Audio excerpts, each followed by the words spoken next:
오늘의 말씀은 고린도전서 10장 11절로 13절입니다. 고린도전서 10장입니다. 11절로 13절 274쪽에 있습니다.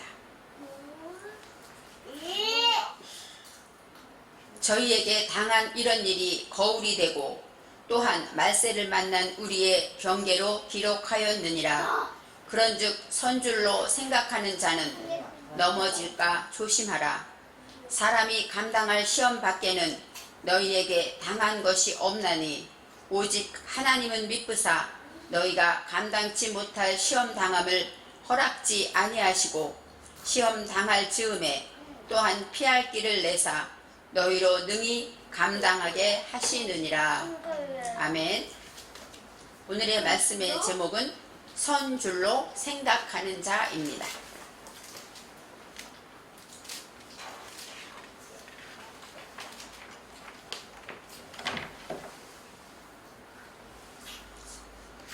우리는 거룩한 주일이면 비가 오나 눈이 오나 다른 어떤 일이 있어도 우선하는 것은 하나님께 나와 예배드리는 것입니다. 왜요? 우리는 하나님의 자녀이고 하나님의 백성이기 때문입니다. 그래서 저와 여러분은 지금도 이렇게 예배를 드리고 있어요. 우리는 하나님을 아버지라고 부르고 주님 안에서 날마다 살고 있다고 우리는 생각합니다. 하나님의 은혜입니다. 이렇게 고백하며 살죠. 그런데 마가복음 7장 6절 말씀에 예수님께서 하신 말씀입니다. 이 백성이 입술로는 나를 공경하되 마음은 내게서 멀도다. 사람의 계명으로 교훈 삼아 가르치니 나를 헛되이 경배하는도다. 이사야의 선지자의 말씀을 인용하셨습니다. 입술로는 하나님을 경외하고 하나님 말씀에 순종한다고 하지만 우리의 삶을 보니까 하나님보다 세상을 더 사랑하고 하나님보다 물질을 사랑하고 하나님보다 더 많이 사랑하는 것들이 있어서 또 사람의 계명으로 선하게 살아라, 하나님의 말씀대로 순종하라고 하면서도 착하게 살고 죄를 짓지 않고 사는 것, 이렇게 가르치게 되기 때문에 마음은 우리가 드리는 예배가 헛되다, 이렇게 예수님이 말씀하십니다. 우리는 하나님을 신뢰하지만 실제로 내 통장에 물질을 더 신뢰합니다. 하나님의 말씀을 믿는다고 하면서도 주변에 나를 돕는 사람이 아니면 상사가 한 말을 더 신뢰합니다. 이것을 볼 때 우리는 입술로는 존경하되 마음은 내게서 멀도다 하는 말을 느끼지 않을 수가 없습니다. 고린도전서 10장 말씀은 지난주에 우리가 증거했던 말씀입니다. 고린도전서 10장에는 사도 바울이 고린도 교회를 향하여 주신 말씀이죠. 그 말씀을 통해서 우리는 먹든지 마시든지 하나님의 영광을 위해서 해야 되겠다 결심했고, 또 그리스도를 본받는 자가 되어서 나의 유익을 구하는 것이 아니라 영혼 구원을 위해서 상대의 유익을 구하는 자가 되기를 결심했습니다.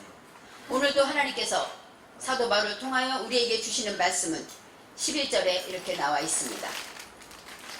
저희에게 당한 이런 일이 거울이 되고 말세를 만난 우리를 깨우치기 위하여 기록되었느니라. 어떤 성경에는 이런 일이 본보기가 되고 이렇게 나와 있어요.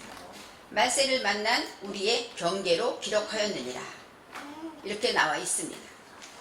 1절부터 11절에 갑자기 이런 일이 나온다는 것은 1절부터 10절까지의 이야기가 있기 때문입니다. 이스라엘 백성은 애굽의 종살이를 430년 동안 했는데 어느 날 모세를 통하여 그들을 해방시키죠. 그들을 출애굽시키게 됩니다. 그 출애굽 과정에서 얼마나 큰 기적이 있었습니까? 10가지 하나님이 살아계신 표적을 보여줬죠. 흑암이 온 애굽에 흑암이 깜깜했는데 그때 고센 땅만, 이스라엘 백성이 거하는 고센 땅만 환했다고 성경은 나와 있습니다.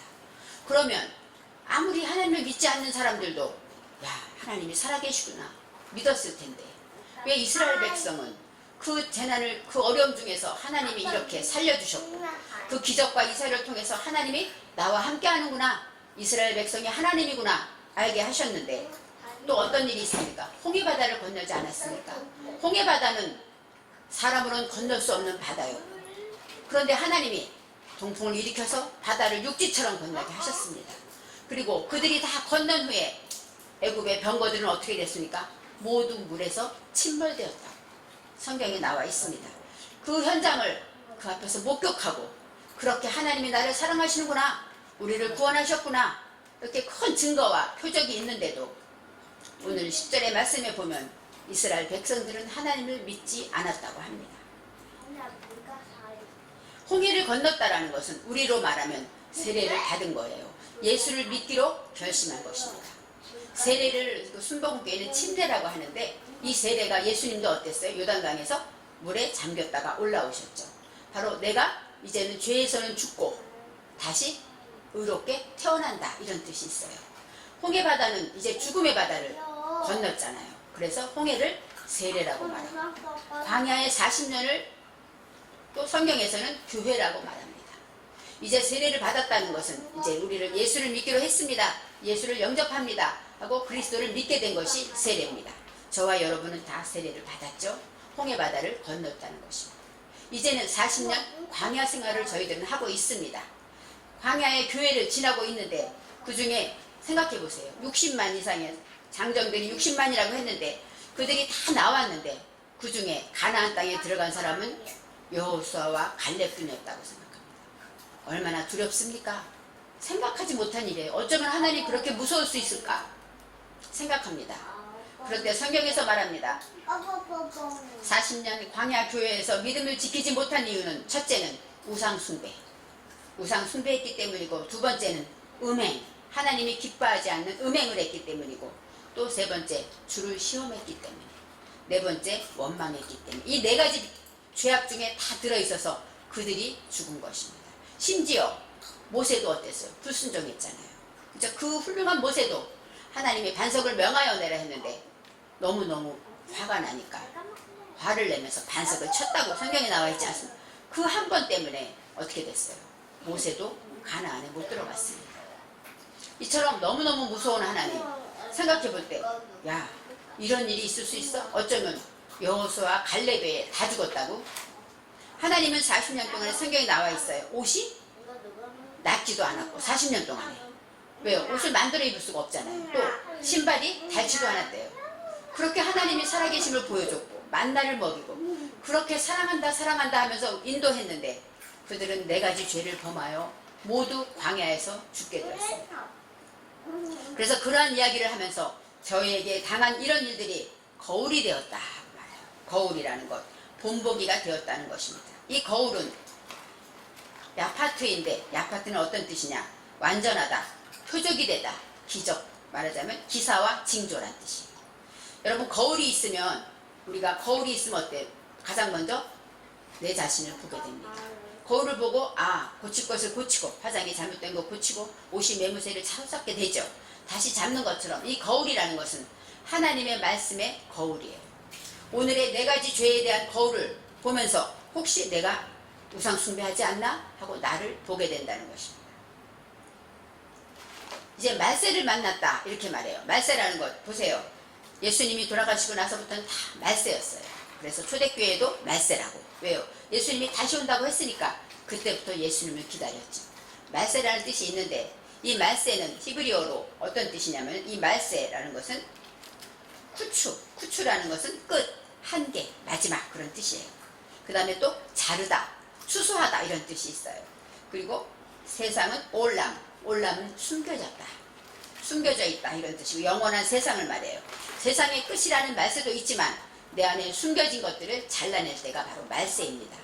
내 안에 지금 아까 말했듯이 우상과 음행과 주를 시험하는 것과 원망하는 것들이 내 안에 숨겨져 있으면 저와 여러분은 이 시간 말씀을 통해서 숨겨진 것들을 잘라낼 때 그것이 바로 하나님이 원하는 말세가 되는 것입니다. 이제 말세를 통하여 만났다. 우리는 만났다라는 것은 우리가 하나님의 말씀을 통하여 감동을 받게 되죠. 그럴 때 우리의 경계로 깨우치기 위해서 기록하였다. 성경은 말하고 있습니다. 이제 이런 일은 우리의 삶에 흠이 있어요. 우상 숭배. 우리는 하나님을 믿는데 어떻게 우상 숭배? 우린 절에 가지 않잖아. 그죠? 그렇지 않아. 하지만 우리의 안에서 하나님보다 더 무게를 가진 것, 그것이 바로 우리의 우상일 수가 있습니다.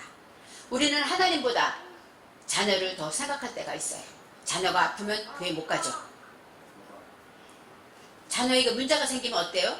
기도하기보다 마음에 두려움이 오고 염려와 근심이 옵니다. 자녀가 아프다고만 해도 아이고 마음이 퉁 하고 내려앉습니다. 왜요? 자녀가 하나님보다 가까이 있기 때문에. 왜요? 하나님을 믿으면 자녀가 문제가 있을 때 하나님께 맡기고 하나님 뜻이 있겠지? 하나님 유익하게 하시겠지? 하고 하나님께 맡긴다면 우리는 쿵 하고 내려앉지 않죠. 바로 하나님 주신 평안은 우리가 하나님을 진정으로 믿고 의뢰할 때 평안이 오는 것입니다. 그래서 자녀와 물질과 건강 또한 그렇습니다. 또 나의 자존심, 내가 자존심이 상하면 예배도 싫고 기도도 싫고 모든 게 다 싫습니다. 왜요? 하나님보다 가깝기 때문입니다. 그것이 다 우리에게는 우상이 돼서 그들이 말합니다. 나에게 경배하라. 예수님께 말하듯이 내게 경배하라는 게 뭐야? 나를 따르라는 것이죠. 물질이 원하는 대로 따르라. 그것은 물질이 우상이라는 것입니다. 또 음행은 간음하다. 성경에서 많은 음행이 나오는데 그것은 왜냐하면 하나님이 허락하지 않은 사람을 간음했기 때문입니다. 하나님이 이방인들과는 음행하지 말아라 했는데 이방인과 간음했을 때 하나님이 벌을 내리셨어요. 바로 음행이라는 것은 하나님 허락하지 않았는데 내 합리화로 하나님은 이것도 좋아하실 거야. 하나님은 이해하실 거야. 하나님은 아실 거야. 이렇게 내 스스로 내 믿음으로 내 합리화로 나가는 것, 바로 그것이 음행입니다. 우리는 간음하거나 이러지도 않지만 내가 스스로 결정하고 하나님의 말씀이야 하나님의 뜻이야 생각한다면 바로 이것은 하나님을 만홀히 여기는 것이고 하나님이 허락하지 않은 것을 하는 것이기 때문에 이것이 바로 음행입니다. 또 원망한다. 우리는 하나님을 원망하지 않아요. 어떤 사람들은 암이 걸리거나 너무 큰 힘이 어려움이 있을 때 하나님을 원망했대요. 하나님 그럴 수가 있습니까? 내가 뭔데 내가 뭘 잘못했다고. 물론 그렇지만 저희는 하나님을 믿기 때문에 무슨 일이 있어도 원망하지 않습니다. 왜요? 하나님 두려운 걸 알기 때문이죠. 그런데 우리가 모세에게 이렇게 말했어요. 백성들이 모세를 원망했을 때 하나님이 그랬습니다. 백성이 너를 원망한 것은 바로 나를 원망한 것이다. 이렇게 말해요. 백성의 마음에 원망이 생긴 것을 말하는 것이지 누구를 향하는 자가 중요한 게 아니에요.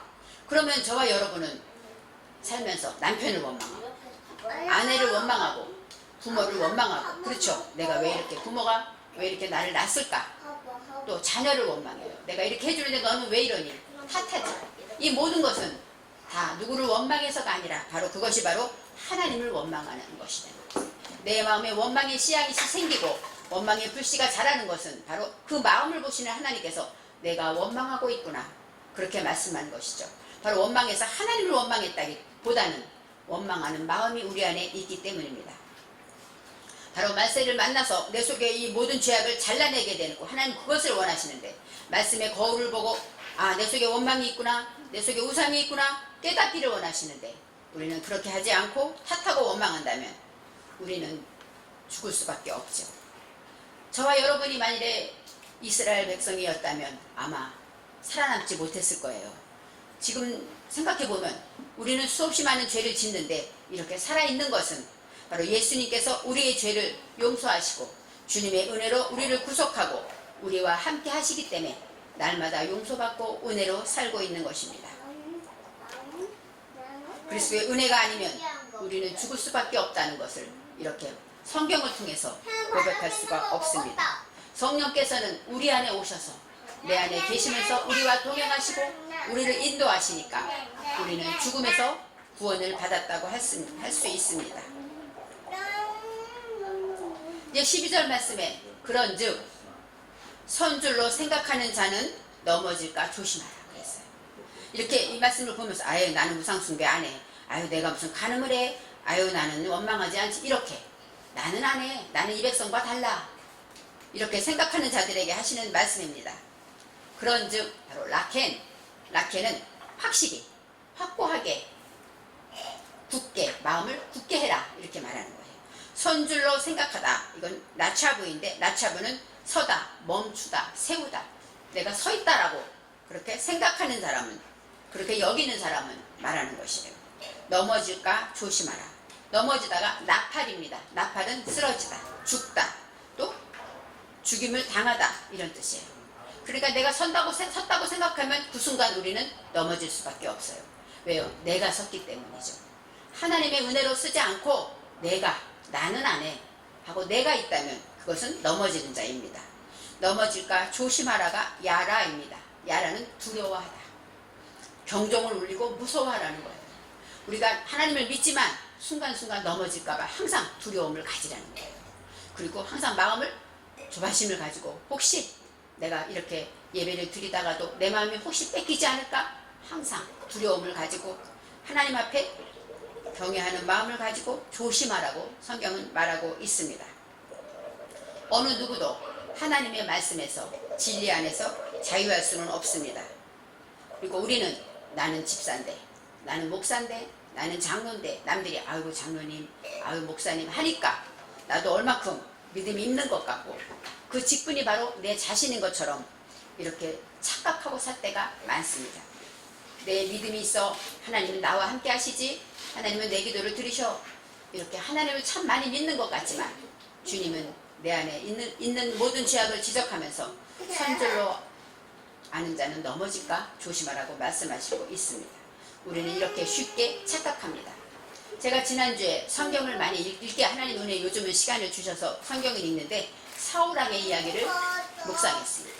이 사울왕은요, 처음에 왕이 하겠다고 사람도 아니에요. 나는 왕이 될 생각도 안 했는데 하나님이 택해서 제비를 뽑아서 사울을 왕을 세웠어요.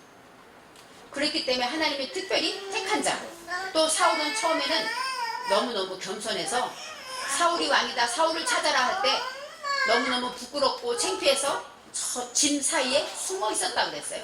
사울은 보통 사람보다 머리가 크고 키도 크고 장대한데 그 큰 사람이 저 짐 속에 숨어 있었으면 얼마나 겸손하고 얼마나 내성적이고 그런 사람이었을까요? 그리고 또 하나님은 사울에게 성령의 감동을 주셔서 성령 충만해서 예언도 하고 또 하나님의 신을 받았던 그런 사울이었습니다. 그런 사울이 왜 범죄를 했을까? 저는 예전에는 사울이 범죄한 거 보면서 아유, 하나님을 그렇게 못 믿어 이렇게 생각했어요. 근데 성경 말씀을 통하여 그 상황을 보니까 제가 사울이었어도 그랬지 않았을까 하고 제 자신을 돌아보게 되었습니다. 사울이 전쟁에 나갔는데 이제 선지자는 와서 예배를 드려야, 하나님께 예배를 드리고 나가야 전쟁에 승리하는 믿음이 있습니다.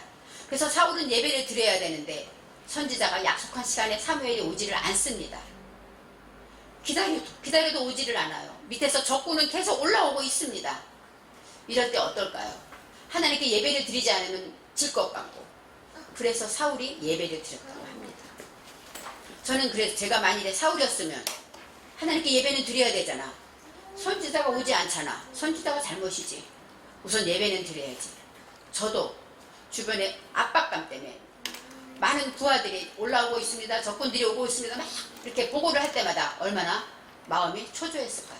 그 사울을 생각하면서 나라도 예배 드렸겠다. 왜 하나님은 사무엘을 늦게 오게 했을까? 그런데 하나님은 사무엘을 탓하지 않았습니다. 사울한테 내가 너를 버렸다 이렇게 말했어요. 저는 사무엘도 참 야속했어요.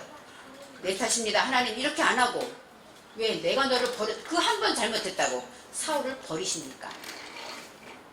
저는 그것을 보면서 아, 나도 사울과 같구나, 어쩔 수 없구나 이렇게 생각하면서 내가 얼마나 믿음이 없는가 생각했습니다. 바로 나의 모습은 서 있기는 고사하고 넘어져 있는 모습이에요. 나는 말씀을 읽는다고 하지만 하나님의 의도와 뜻을 이해는 하지만 순종하기 어려웠습니다. 이렇게 저처럼 여러분도 선줄로 생각하지만 믿음이 있는 것 같았지만 나처럼 하면 돼, 이 정도면 될 거야, 이만큼 믿으면 됐지 하고 헛되이 경배하고 있지는 않습니다. 선줄로 생각하는 우리에게 하나님이 사랑의 손을 내미시고 하나님께 방법을 제시하시는데 13절 말씀입니다. 사람이 감당할 시험 밖에는 너희에게 당한 것이 없나니 오직 하나님은 미쁘사 너희가 감당치 못할 시험 당함을 허락지 아니하시고 시험 당할 즈음에 또한 피할 길을 내사 너희로 능히 감당케 하시느니라 이렇게 나왔어요. 하나님은 내 모습을 발견하기 위해서 아유 나는 섰어, 난 이 정도면 잘했어 이런 사람에게 그래 너가 서 있나 한번 봐라 하면서 시험을 내리시는 거잖아요. 시험을 내릴 때 하나님이 시험 당해서 사울처럼 넘어뜨리고 쓰러뜨리고 죽게 하는 것이 아니라 어땠어요? 하나님께서 감당할 시험을 주신다고 말했습니다. 이 시험이라는 것은 뭐냐면